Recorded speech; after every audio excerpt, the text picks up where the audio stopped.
Soulfire. Happy Monday. Happy Monday. Hello, Soulfire. Thank you for joining us for the Chronicles of Chiron, the Lion, the Witch, and the Healer. My name is Chrystopher, the AstroMedium.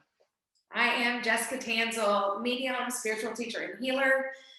Tonight we are discussing. Well, first of all, we need to make it very clear that we're excited to be here. I know you're. I didn't say this. I'm excited to be here. We are excited to be here, okay? So we have been heavily activated this week. We are still sitting in some new moon energy, although the moon has entered Taurus as of 1:33 p.m. Eastern time. So we're kind of out of that Aries energy, but we're still in that really intense new moon in Aries energy, which was super potent, very volatile in certain ways and sensitizing, and I definitely felt it in my body. What did you feel? I felt the intensity in my body. I have released several times and like ugly stuff. Like I had to come to terms with things that I had done in my life, and I was like, I don't want to do this. Yes. I did feel there was some past stuff coming up, and I almost felt like I had things dropping in from being in plant medicine situations, okay, where I feel like things that were brought up then were finally dropping in or finally releasing, or I was allowing it because I normally take time to purge my emotions and release them, but I've just been so busy and I've just been feeling really good and being in the flow that I've just been like, oh, I don't want to do that. Although, so there were definitely things that were building up, but it brought it up, and there are reasons for that. Well, what are the reasons for that? Tell us. Well, Chiron is in Aries right now. So for those of you who are not familiar, Chiron is the wounded healer, is this archetypal energy in astrology. Chiron is actually a half man, half horse that which is Sagittarius. Actually, Chiron and Sagittarius are actually the same. So they come from the same mythology. And Chiron is a wounded healer. It's part of the Hercules or Heracles mythology. When you get into that, he spent his whole life trying to heal himself from the time he was injured. In the process, because he already was, even before he was wounded, he was a healer. He was a teacher and a mentor. And upon being injured, it gave him more purpose to heal even more. So the purpose of this energy is that it stimulates a agitation or a weakness. It makes you feel like something needs to be worked on, and through that something does get worked on, because the minute you open the door to healing at all, so many things get caught up in that web from past life experiences, generational trauma. So Chiron doesn't necessarily focus on those specifically. He is the energy that moves, is a transmuting energy from one state to another, kind of like Neptune, but for healing. It could be a simple switch of perspective. It can be a full-blown heart-opening experience, but he represents that energy. And so does Pallas, which is another asteroid, and Chariklo, which is the feminine Chiron archetype, which is also an asteroid. But Chiron being in Aries right now is very important. He has been in Aries for a little bit. He was in Aries for pretty much all of 2020.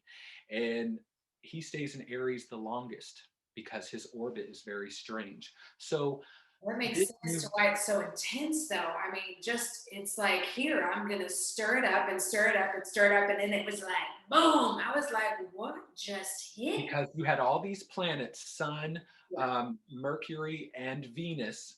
Ceres is also in Aries, but those three passing over that 9-degree Aries point where Chiron is, activating that for us. But it's conjunctions. So the Sun conjuncting Chiron, that did something to our egos a little bit. But the moon conjuncting Chiron is emotional healing. Venus conjunct Chiron is more open-hearted healing within relationships, things coming to the surface that need to be worked through as you are projecting each other's trauma onto each other. Themes like that will start to come to the surface. And if you're not in a relationship, that can also be things that are going on within you, where the way you're treating yourself, the way that how you're taking pleasure in things. Because when Venus crossed over that, it really brought themes up about how are you enjoying your life, and are you choosing not to enjoy it on purpose? And is that a trauma response? Those are some themes that are, yeah, whether it's worthiness or you're just too busy and you have beliefs that in place that don't allow it. So long story short, Chiron being there in the Aries party was important, but you had Sun, Moon, Mercury, and Sun, Moon, Mercury, and Venus all there together forming conjunctions. They weren't just in Aries. See, they're up here, Chiron's back here.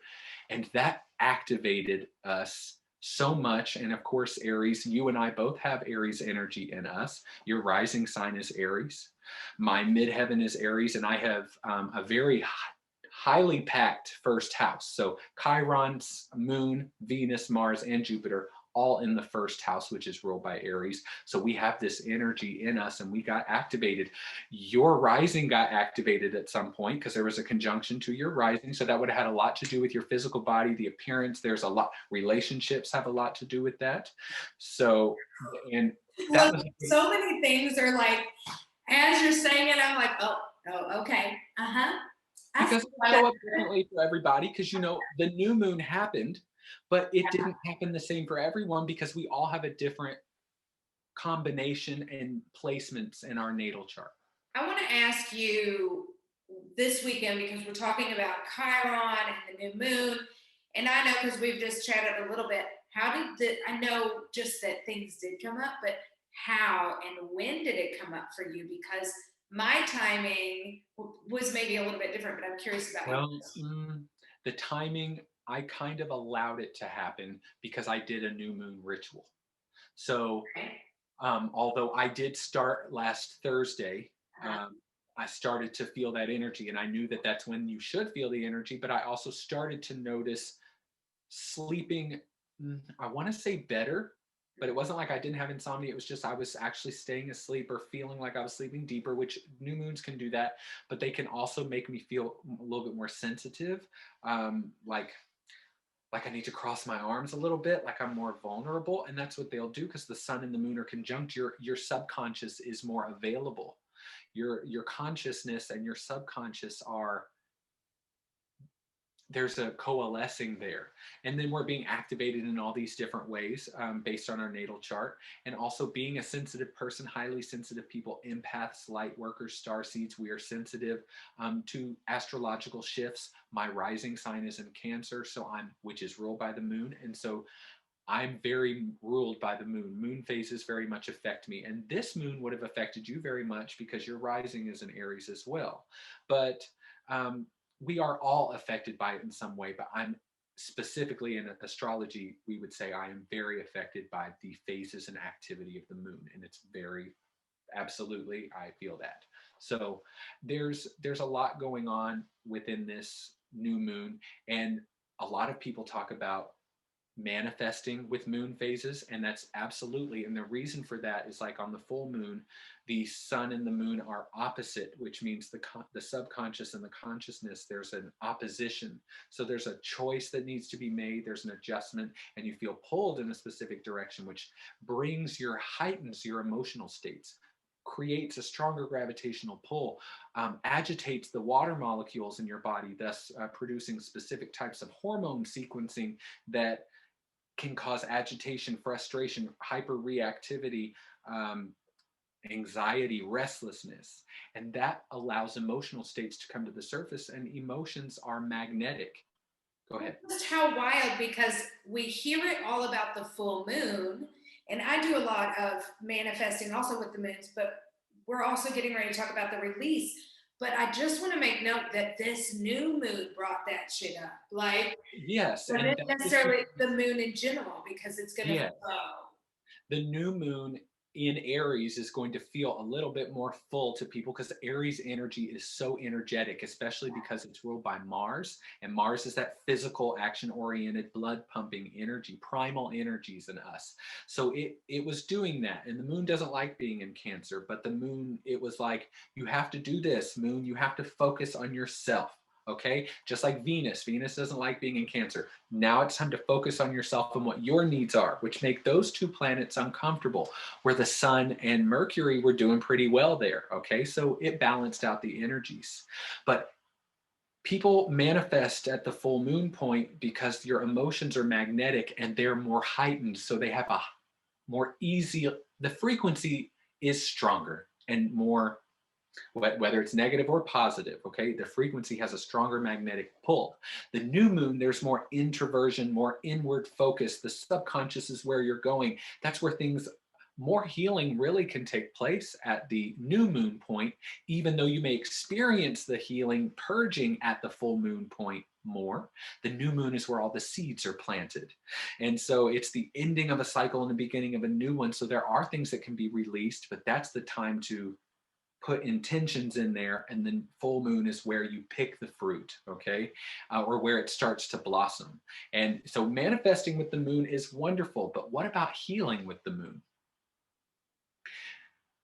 So all levels of that. Like when I think of specifically healing with the moon this week, like for a woman too, there's a whole nother level of healing with the moon, and yes, cycle synced up with it. Tima, here we go. But like there's the whole like system of healing with the moon. I find it important to do a release when you're doing manifesting because you're making room. So I'm so glad very good. Yes, that. But also just the flow and allowing, and rather than that expectation of I've got to do it this way or the full moon's going to bring me this. Instead, it's just like, well, let's see what happens and what comes up instead of expecting it. Because I was not expecting this new moon to be like. I was only because on October 1st, the day before October 1st in 2020, and of course, back then I was going through a lot of stuff that was coming up for me. And the full moon in Aries, which was on October 1st, that was so powerful for me. And I had never cried that hard since I was like a little kid when I threw temper tantrums. I cried and screamed and was like nauseous so much I was going to throw up. Now, it wasn't like that so much last night. The new moon didn't, I still definitely got in there, but the emotion wasn't as heightened. I kind of had to pull it out, and I did it on purpose in a ritual setting. So I actively did it, but I started to feel that energy build on Thursday. I started to feel that. And then last night, literally at 10:15, I was just getting done with a reading, and I wanted to make sure I started my ritual around the exact point. I like doing it at that 10:31 p.m. is when it was exact. I wanted to do it around then. Well, I was getting done with the reading, and I was starting to feel like I needed to cry really bad. And so it was probably from the person I was doing a reading with. That's normal. But I also knew that this is more than it usually is. Something's ready. It's ready now. And so all I had to do was get in there and get in that space and allow it. And there were things that were coming up, and it did get pretty messy. It just wasn't to the extent that the full moon was. So I did notice that. And I was almost scared that it would happen that way this time, but it didn't. In October, it was effortless. That's how you know something is coming out of you, when it's just happening. You don't have to pull it out. Well, I think that there's the fact of not resisting it. Like today, I did my new moon ritual last night, and then this evening, after seeing clients, like got in my room and just bawled. And I felt the same way. Like, okay, it's not all mine, and also interesting because yours was right at your ritual. So we want to talk about like the timing of emotions is different for everyone. I was feeling it Friday. Now I did use plant spirit this week. I was using cacao and really getting to know cacao. And so I've had plant spirit in my system this week. And so Friday I was like, what the fuck? Well, I felt it on Friday too. I just didn't express it, and I didn't allow it to come forth. But I get, when you say Friday, I was like, yeah, I was feeling that too. Well, because you were feeling it since Thursday. So so kind of, if you could tell us how that came up for you. Like for me, I've mainly felt it Friday and yesterday and today. But for you, how was your progression when it started the intensity Thursday? Because some people can relate to having different intensities. Yeah, mine was just starting to notice that. And of course, my brain says, okay, are you feeling like this because you're planning on it being the new moon, and so you're making it happen? Don't think I don't think things like that. I absolutely do. I don't just buy into all that shit. Not, I definitely believe that in self-fulfilling prophecies, because that just proves that the law of attraction is real. I can make things happen, but I know when something is happening beyond making it happen. And definitely last night it was like, whoa, because I wasn't even really thinking about it. It wasn't like it planned, but at the same time, your system may even allow it to happen. If you plan on doing a ritual, that's when it can come up. So healing with the moon phases, just keeping you on a schedule, is actually pretty healthy. But actually, the moon, because it rules the subconscious, is so important when it comes to the healing phases. So manifesting with the moon is all about magnetism and the law of attraction, but it's the same with healing as well. And new moons are a little bit more actually where the healing takes place. So the new moon, something releases, something else may have the intention of coming up. It comes up at the full moon, starts to come out, we're really experiencing it, and then it finally releases out of the system by the end of that moon phase as the next new moon starts and begins. So it has that capability, and it's all about how available your subconscious is to you, because there's so many things that you can consciously and mentally want to bring up, but it's not there. You've not been triggered, and that's what this moon did. It was very triggering, because anytime the moon crosses Chiron like that, we are triggered emotionally from a subconscious level in some way. This does not mean that, oh my God, now I'm having a panic attack. It can, and it absolutely can. And that's some of the ascension symptoms that are happening right now, is panic and anxiety that people have never experienced before. And this brought some of that to the surface as well. But I'm also talking about someone saying something that otherwise would not have offended you, just offending you and you taking it wrong. I experienced that on Friday. Someone saying something to me and I did not like it, and noticing it on my way home driving, I screamed at them in my head, because I said, you didn't react that way to them in person, but that doesn't mean that you still didn't actually respond. You need to get this out, or it's going to go somewhere. It's going to lodge itself in your body. It's going to go into your gut. It's going to go into your head and create a headache.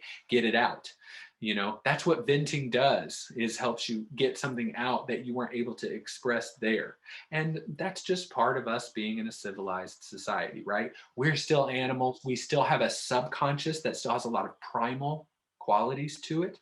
So this was a very primal moon, very animalistic, very in the body. Sexual things were coming up. This is all Aries stuff. Yeah, all right. She's resonating. She's resonating. That's for real. Yeah, baby. Yes. And the important factor in here is that also you can heal throughout your life with Chiron. So Jessica, what is your Chiron sign again? I know it's in the first house. It's Taurus. It's Taurus. It's okay. Your Chiron is in Taurus because you were part of the Chiron and Taurus generation.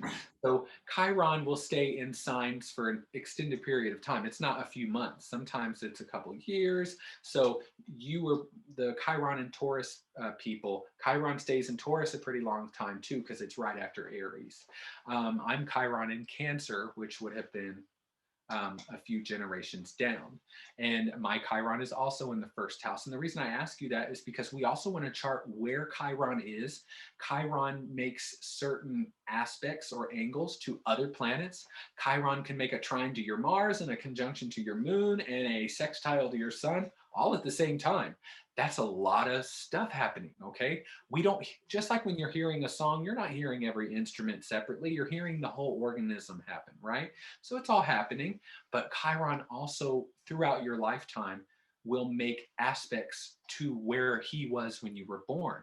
So that's transiting Chiron, making an angle to where your natal Chiron is. So Chiron, in about 7 years, Chiron is going to get to the point in the sky where he was when you were born, and that's called Chiron return. And now your Chiron return is going to look very different than other people's because of how active you have been in your life with healing things.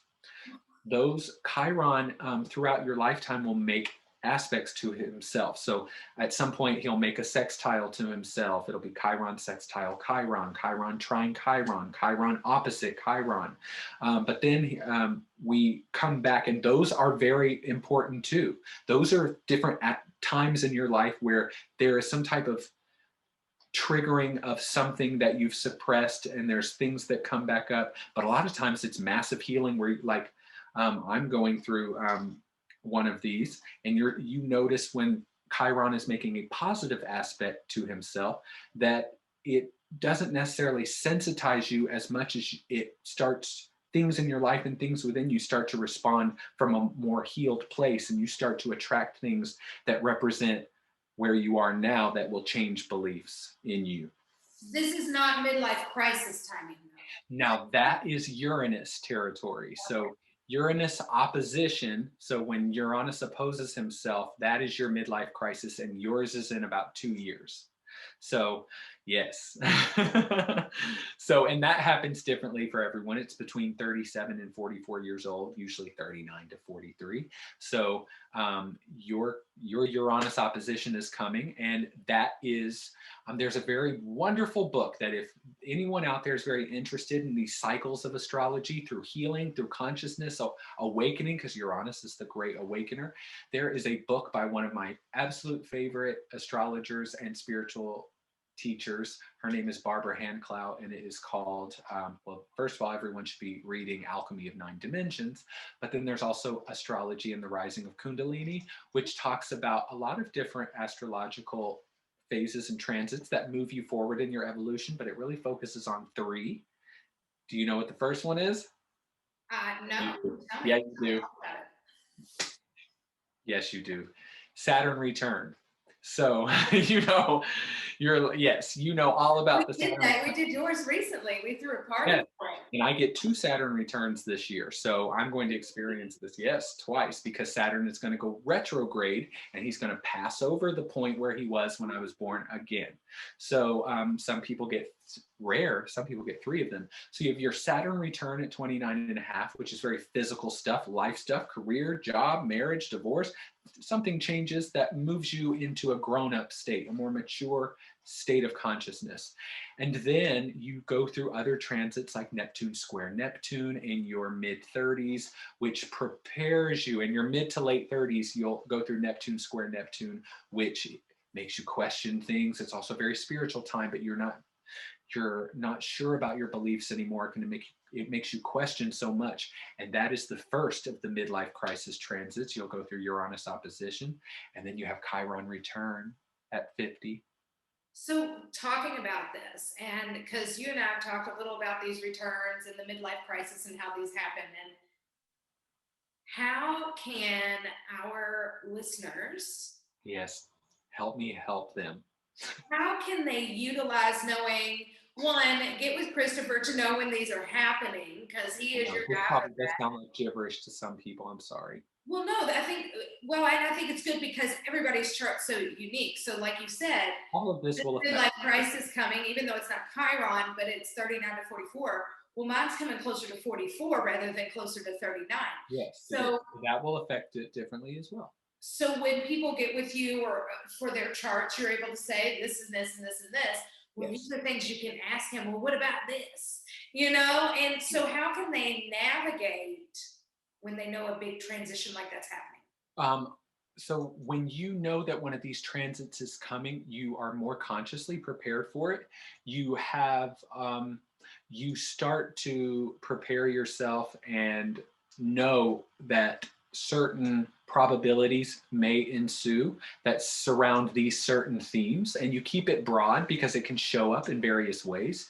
You can go through your Chiron return at the same time as you go through Chiron conjunct the moon. If you have a moon in Aries, I had a reading today and a reading last night with 2 people who have now gone through their Chiron return within the last year and a half and are now experiencing Chiron conjunct the moon right after. Yeah.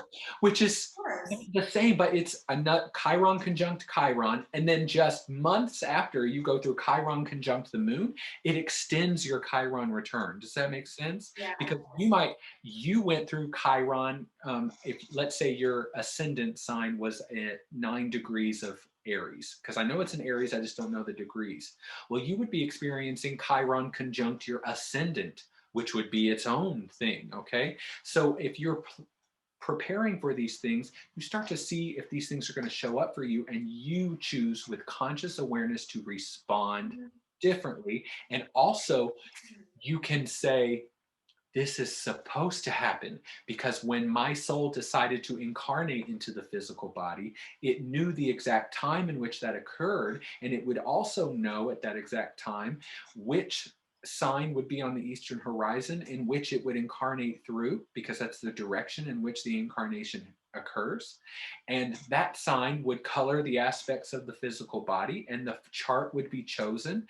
And that means from that point, at the time you experience the transit you're currently experiencing, your soul knew that would happen at that exact synchronized, timed out phase in your life. So there, it's not, why is this happening now? No, that also means that there is an end to them. And that if you use the energy instead of letting it use you, you Yes. can you can see the wave coming, you can get out ahead of it and ride it. Let's talk about that wave, because you said see the wave coming.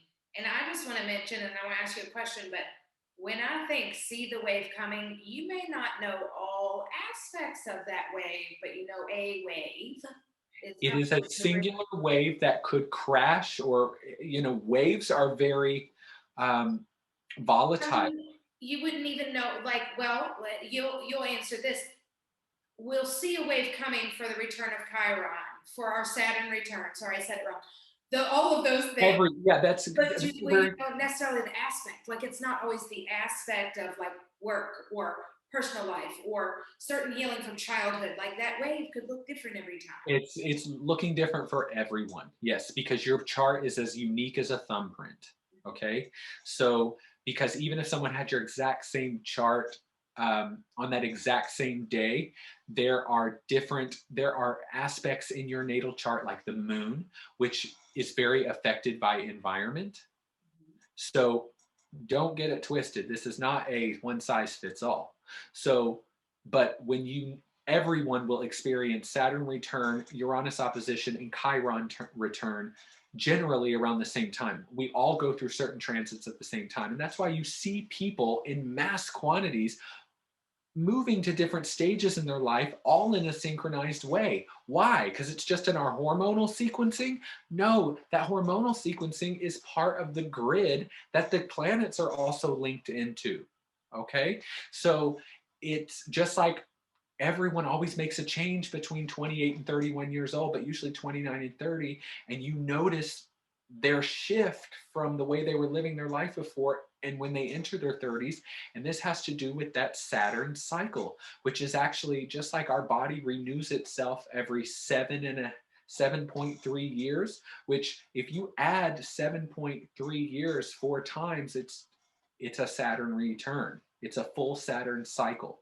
So he is the structural, he rules structure and restriction and things that are bound together, and keeping things as they are, conservatism, hard work, discipline, but that will also rule aspects of us all restructuring our lives in specific ways. So when you get into Chiron territory, you're working with an energy that is transdimensional, or is almost transdimensional, because Chiron is really the asteroids.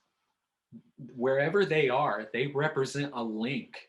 Just like Chiron sits between the orbit of Saturn and Uranus. Well, Saturn is an outer planet like Uranus, Neptune, and Pluto. But Jupiter and Saturn, we group them together because they're physical outer planets, and they rule things within our physical life and our reality. Saturn is reality. Uranus is the first planet that really moves our states of consciousness into higher dimensions. Uranus awakens the consciousness, awakens you to something new, and propels you into future states or having possibility there. And beyond Uranus, you move into Neptune, which dissolves boundaries, dissolves reality, moves you into the astral plane and to connect with your higher self. And then from there, you move into like Aries, which is a dwarf planet, and Pluto, which rule power, darker aspects of the human consciousness, the unconsciousness, and transforming your state and evolving you, because Pluto is all about evolution, and there are soul contracts that come up with Pluto. But in the center of all that, Chiron sits there. Chiron is known as the rainbow bridge because he bridges the gap between the old structured ways of the reality that you already are choosing, which is Saturn, and the new future possibilities which you now choose through an awakening, through putting a bolt in the gears that are stopping it from just working like clockwork. And that's what plant medicine does. That's what Kundalini rising does. And Uranus rules Kundalini energy. So the outer planets are your spiritual awakening planets. Pluto is going to be your shadow work. Neptune's going to be your dream work and your astral work and your psychic work. Uranus is going to be your psychic work as well, but your innovative work. So as we're healing with the moon and we're healing with Chiron, it's important to take into account where the moon is in relation to, because it's going to help you to know more about what's coming up. Yes, and because the moon is your subconscious beingness. You know, our subconscious, that's why people talk about the sun sign, and the moon is just as important because the moon is the reflector and bounces that light off of the sun is the light, and the moon is so important. And then you have outer energies that take, you know, if Jessica, if I walked into a room and you were meditating and you didn't know I was there, which meant you had no awareness of me, and you were actually in a deep alpha brainwave state or even deeper, your rising, your sun, and your moon would be active at that moment. All three of them would be going. You would know that you were there. You would have a sense of self, the sun, an awareness, something that you're moving toward. You would be feeling something, and you would be physically there, which is the aspects of the rising sign. Your energy would be able to, you are appearing like something. The minute you start to think and open your mouth, that's when Mercury starts to become activated and the mind starts to go. And as you move out and you get to Chiron, this is the part of you that wants to see yourself differently and move beyond the limitations of the ego into a new healed neural pathway. And the moon and Chiron are very much involved in that. So with the new moon, because we're still in the new moon energy tonight. Mm-hmm. Yes. And we both recommend doing moon rituals in general, but tell us your biggest tips right now for this new moon and what they should do to enhance their healing right now. Yes. So right now, because Aries is a very physical sign, the energies that are coming in, because even from an ascension perspective, there's lots of purging going on and it's affecting the body. Right now, there are vision changes. You're going to notice blurry vision because the eyes are changing. You're going to notice definitely headaches. They're bringing me to first, but stop it. I had an agenda here, okay? I knew that was going to happen. So, but also itchy, dry skin. You're going to notice the itchiness of the skin and how there's whelping, there's changes, there's things coming out from our skin as well. Breakouts, rashes, the digestive changes, lots of things happening. So within a new moon ritual, although the moon is currently not in Aries, the moon is not conjunct Aries right now. The moon was not conjunct Aries at the time of the new moon. It did it hours before that as it was traveling into the conjunction with the sun. But that meant, it doesn't mean that even though they're not in a tight conjunction anymore, that energy, just like when you shoot off a firework, there's still things that are falling to the ground if they're high enough, like 20 minutes later. So there's still things, the dust is still settling from these energies as they, and especially with Aries, exploded into existence. And it really activates the head and the heart. So an active meditation would be beneficial at this time. Even the moon being in Taurus, something physical, because Taurus is also a very physically focused energy. Active meditation can look like some type of yoga or some type of breath work, and even dance. Dance would be great. Some type of exercise. New moon can dampen the energy levels. So just doing an active meditation is good, and doing something that is breath work or gets the blood moving and activates those energies, because you're going to actively bring those emotions up. But also as you move more blood through the system, which that Aries energy is supporting you to do, you're going to all those toxins, all those densities, those unprocessed emotions that your DNA and your musculature is releasing into your bloodstream and your lymph to be disposed of, gets moved through quicker. So a ritual would be very important right now, because with Aries energy, that's all physically focusing on something that has to do with you and the self. Well, doing a ritual is physicalizing an energy. So New Moon in Aries ritual was probably the most perfect one of all the moons to do a ritual, right? In that regard, physicalizing something. Yes. There are other signs where ritualizing it, there's another reason why it would be beneficial, but the physical aspect of this ritual is important. Well, we just Can you tell I have a Mercury in Gemini? Just say a couple weeks ago, we talked about magic and doing spell work, and this is a ritual. You are physically enhancing it with a ritual. So I love that. Just a little bit more magic. Yes. And just as one of our friends likes to say, you know, she refers to us as mystics and she refers to herself as a warrior. Well, whenever she says that, I immediately think of Aries, because what she means is that her magic is here on the earth and it's through survival and instinct, where ours is through our connection to it's both. We have both, but she's more focused down here. That's root chakra, sacral chakra stuff. So both are needed. So that Aries aspect is needed. What you got going on this week? So I, of course, if you are not already following me on Instagram or in TikTok, you absolutely should at the.astromedium. I'm also the in-house intuitive astrologer for Eclipse over Roswell here in Atlanta, Georgia. So if you're in the Atlanta area, you should come to class, or even if you're not, we do it over Zoom as well. But coming in person is, there's just something about being in person at a class, and we're starting to do this again now. But I have a lot of participants over Zoom. My skin is itching right now. I'm sorry. I'm like, shit, these symptoms are real, y'all.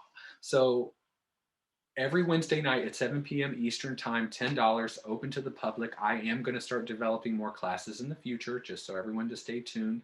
But this is a all levels welcome. We cover different topics every week. This week we are covering the asteroids. So Juno, Pallas, Vesta, Ceres, Chiron, Chariklo, all of those. So that's going to be very interesting, because I am really passionate about the asteroids. And I also, if you'd like to book a reading with me, please go to my website, www.chrystopherwithawymedium.com. Jessica, what do you have going on this week?